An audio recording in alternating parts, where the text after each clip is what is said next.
Good morning everyone, how are you. Class fifth chapter 8 Hindi reader फूल और कांटा आज हम पढ़ेंगे। और ये जो है बहुत ही अच्छी सुंदर कहानी है और कविता है, जिसे हम फूल और कांटे के रूप में यहाँ बताया गया है और उसको हम पढ़ने वाले हैं।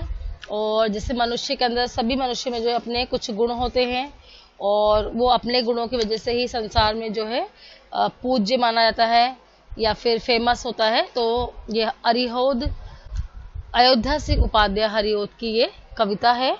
तो इनको स्टार्ट करते हैं फूल और कांटे को।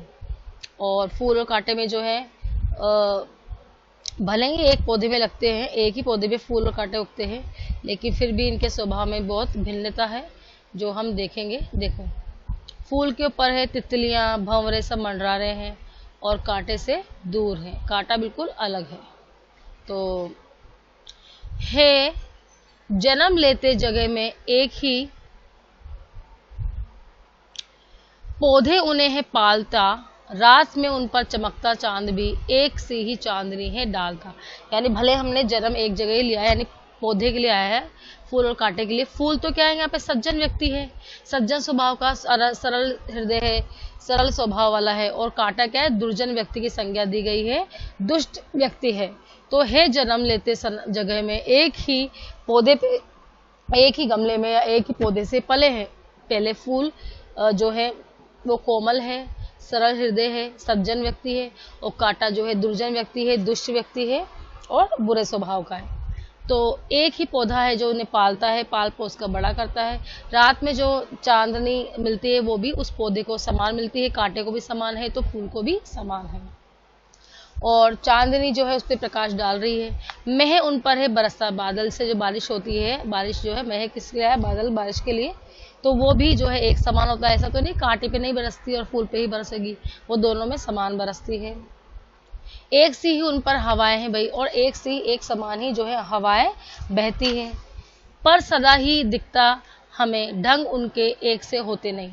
पर हमेशा हम देखते हैं कि जो उनकी प्रकृति है, स्वभाव है, वो हमेशा अलग अलग ही होती है। कैसे? क्योंकि फूल को तो सब लोग चुन के ले जाते हैं किसी माला के रूप में, किसी का जन्मदिन है तो उपहार के रूप में, ठीक है, भगवान के चरणों में शीश नवाने के लिए। तो फूल को चुन के ले आते हैं क्योंकि फूल कोमल है, सज्जन स्वभाव का है, सरल हृदय है। और कांटा जो है उसको अवॉइड करते हैं, उसको कोई भी छूना पसंद नहीं करता, बल्कि कांटा अगर छू भी जाए हमारे शरीर की उंगली को या कहीं भी, तो वो हमें पीड़ा पहुंचाता है, दुख पहुंचाता है। तो इसी के लिए उसके जो ढंग है, स्वभाव जो अलग अलग है। छेद कर दे कांटा किसी की अंगुलियों, यानी उंगलियां हैं जो, मतलब कांटे को अगर हम छू भी गए, टच भी कर लिया, तो कांटा क्या करता है, हमारी उंगलियों में भेद देता है, छेद कर देता है और फाड़ देता है किसी का वर वसन, यहाँ तक कि किसी के कपड़े तक भी वो फाड़। जैसे अब हम देखा होगा बेर की झाड़ियाँ वगैरह में अगर हम बेर तोड़ने लग जाए, तो जो भी हमने दुपट्टा कपड़ा पहना है वो क्या है, जो उसमें उलझ कर फट जाता है। प्यार डूबी तितलियों के पर भी कतर, और प्यार में डूबी यानी कि जो तितलियां हैं उसको फूल का रसपान करने में लगी हुई है, अपने प्रेम में तल्लीन है, उस रस को पान करने में तल्लीन है तितलियां, लेकिन वो है उसके पर, यानी कि उसके जो पंख है उसको भी कतर डालता है कौन, कांटा। भौरे का बेद देता श्याम तन, और जो भौरे होते हैं ना, भंवरे, उसका भी जो श्याम तन है, उसका काला जो तन है, शरीर तो भले काला होता है, क्योंकि काला ही होता है ना भंवरा, देखा हो तो आपने, देखना भी कभी गार्डन में, तो वो उसके शरीर को भी वो छेद कर देता है, भेद देता है। तो इसी तरह यहाँ पे देखा हमने कि जो फूल और कांटा है वो भले ही एक पौधे में जन्म ले रहे हैं, एक जगह ही जन्म लिया है, लेकिन उनके स्वभाव में रात दिन का अंतर है। भले ही चांद ने उनकी चांदनी समान डाली हो, बादल ने बरसने के लिए बारिश का समान रूप दिया हो, हवाएं एक सी बही हो, लेकिन उनके स्वभाव में, उनके नेचर में अलग अलग होते हैं। फूल कोमल है और कांटा जो है दुष्ट दुर्जन व्यक्ति का प्रतीक है। फूल लेकर तितलियों के गोद में भौरे को अपना अनूठा रस पिला। तो यहाँ फूल जो है ना, फूल किस तरह होता है, वो बीच में जो भौरा या तितली होती है उस बीच में उस परागकण से रस को पान कर रही है। और फूल जो उसकी गोद में, मतलब फूल की गोद में कौन बैठा है, तितलियां बैठी है, भंवरे हैं। और भंवरा भी जो अपना जो है रसपान में तल्लीन है, रसपान में लगातार रसपान करे जा रहा है, निज सुगंधों और निराले ढंग से, बिल्कुल अपनी स्वयं की सुगंध जो किसमें, फूलों में होती है, और निराले ढंग से है सदा देता कली की जो खिला। और कली जो होती है ना, कली बंद कली को ये भंवरे और ये तो खिलाते हैं, उसके रसपान करते हैं। बंद कली को ये ही तो खिलाएंगे। हे खटकता एक सबकी आंख में, हे खटकता, लेकिन जो कांटा है वो सबकी आंखों में दुर्जन व्यक्ति जो है खटकता है। दूसरा है सोता सुर शीश पर, और दूसरा जो कह सकते हो आप, दूसरा है सोता सिर सुर शीश पर, यानी कि उसके मुख पे कह सकते हो आप फूल के लिए आया है। किस तरह कुल की बड़ाई काम दे, जो किसी के हो बड़प्पन की कसर। मतलब किस तरह जो है, कवि यूं कहना चाहते हैं कि फूल और कांटे का जो व्यवहार है ना, वो सज्जन और दुर्जन बनाता है। सज्जन यानी फूलों को सभी प्यार करते हैं, जबकि दुष्ट जो है कांटों को जो कोई भी पसंद नहीं करता है। सज्जन लोग अपने कुल और परिवार को यश दिलाते हैं, ठीक है। तो एक तो खटकता है उसकी आंख में, और दूसरा कौन खटक रहा है, कांटे होते हैं ना, कांटे, वो तो क्या सबकी आंखों में क्या किरकिरी होती है ना, जैसे अपनी आंख में कोई कंकर गिर जाए या कुछ कचरा गिर जाए तो हमारी आंखों में दर्द करता है, हमको उसको निकालने की सूझती है। सबसे पहले पानी के थ्रू या किसी भी तरह से हमको निकाल के फेंकते बाहर, अपने शरीर के अंग से बाहर निकालते हैं। और दूसरा किसके लिए है, फूल के लिए, किस होता है। और दूसरा जो है वो किसके सिर पे, ईश्वर के चरणों में, उसके शीश पर, शीश उनके सिर पर, मस्तक पर विराजमान है। कौन, फूल, क्योंकि उसका स्वभाव अच्छा है। और कांटे का स्वभाव दुष्ट है, इसलिए वो क्या है, सबकी आंखों में किरकिरी है, खटकता है। तो किस तरह कुल की बड़ाई काम दे, तो यहाँ पे कौन सा कुल जो है उसकी बड़ाई कर रहा है, यश काम कर रहा है। यानी फूल तो अपनी बड़ाई, मतलब अपने यश, अपने कुल का नाम कर रहा है, और कांटा जो है अपने कुल का विनाश कर रहा है। तो जो किसी के हो बड़प्पन की कसर, यानी कि बड़प्पन जो स्वभाव है, बड़ापन, यानी कि किसी को भी माफ करना और एक अच्छा आचरण सदाचरण करना, वो सब एक बड़प्पन की निशानी है। तो इस तरह यहाँ हरिओध सिंह उपाध्याय, पूरा नाम लिखेंगे आप जब भी अगर आपसे प्रश्न पूछेंगे तो, हरिओध सिंह, अयोध्या सिंह उपाध्याय हरिओध, इस तरह हरिओध लिख के ही नहीं छोड़ेंगे आप, ठीक है। एक बार मैं इसको पूरी दोबारा से पूरा भावार्थ, इस कविता का मूल भाव समझा रही हूँ, ध्यान से आप लोग सुनेंगे। इस कविता में फूल और कांटे के माध्यम से सज्जन और दुर्जन व्यक्तियों के बारे में बताया गया है। इसमें फूल को सज्जन और कांटे को दुर्जन के जैसा बताया गया है। अपने इन्हीं गुणों के कारण सज्जन को सभी लोग जो है चाहते हैं, जबकि दुर्जन को कोई भी पसंद नहीं करता है।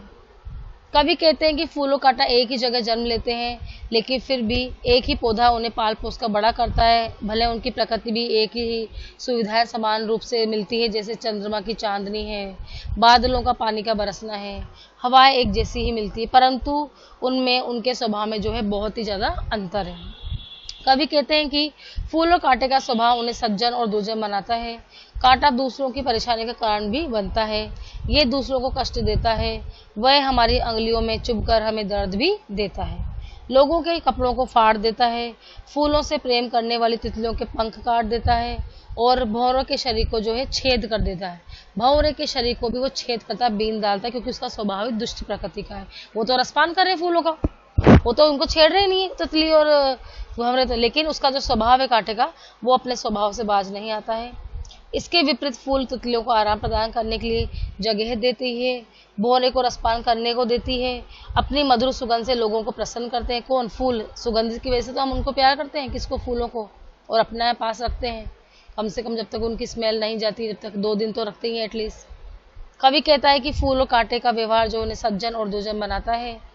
सज्जन यानी फूलों को सभी प्यार करते हैं, जबकि दुष्ट जो है कांटों को कोई भी प्यार या पसंद नहीं करता है।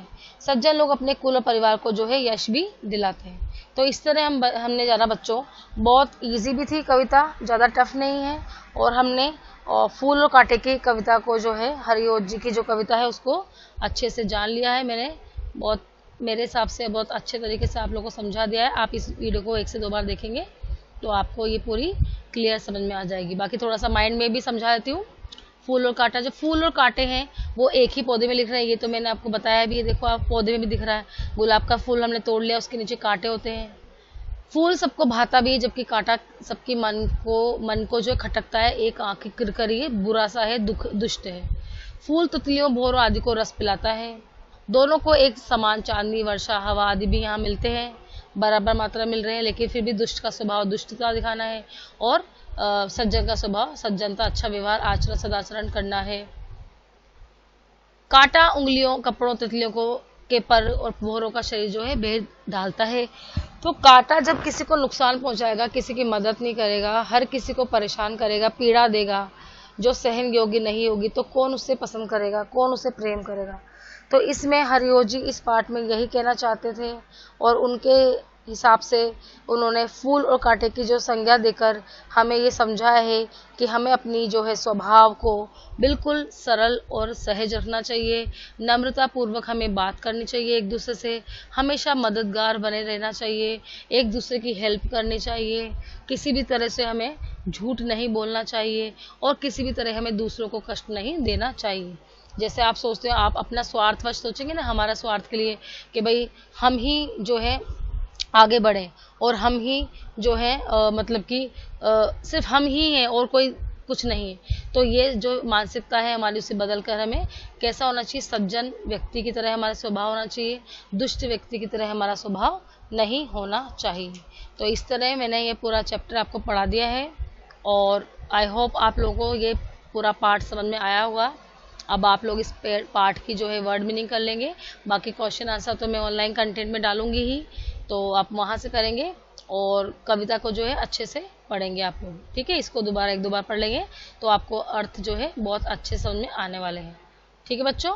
तो बहुत ज़्यादा टफ नहीं है, आराम से समझ में आया होगा। तो ओके, बाय, टेक केयर।